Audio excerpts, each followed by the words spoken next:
Most of us have been touched by dementia. Perhaps a family member, a friend, or a neighbour. People with dementia have problems with their memory and in planning. They also have problems with activities of everyday living, such as dressing and cooking.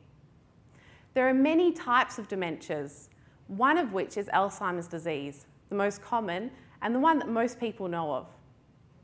Now, there are two reasons that we're seeing more dementia in our community. The first is because the population is ageing. I was born in 1981, so I'm nearly 32. In 1981, for every 10 babies born, there are about 10 32-year-olds and 5 65-year-olds. This year, in 2013, for every 10 babies born, there will be 11 32-year-olds and 6 65-year-olds.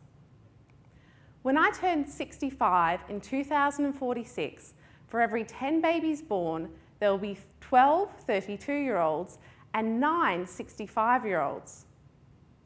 Almost as many babies as 65-year-olds. This is an illustration of how our population is ageing. The relative proportions of the young and the old are changing. The second reason that we're seeing more dementia in our community is that dementia increases with age. We see very little dementia in people under 65. But over 65, there is a steady increase in the prevalence of dementia. In fact, if we make it to our late 90s, there's almost a 50% chance we will be diagnosed with dementia. Now, this paints a very gloomy picture, and some people think that dementia is inevitable and they cannot do anything about their risk for dementia. It's true, there is no cure for dementia, but there is great evidence to suggest that you can modify your risk of dementia. A study I was a part of looked at the effect of early life education on late onset dementia. By early life education, I mean primary school, secondary school, and any university studies. What we found is that more education was associated with a smaller risk of dementia. So an individual who had done more education had a lower risk of dementia in late life than someone who had done less education.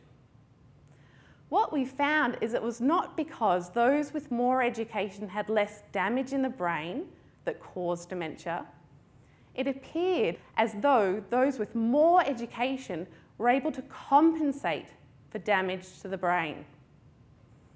Now, this is just one example of a way that we can modify the risk of dementia.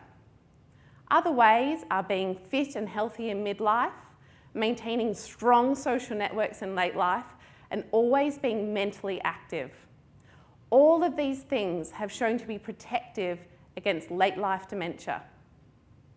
So instead of getting gloomy about dementia, go out and do something about your risk.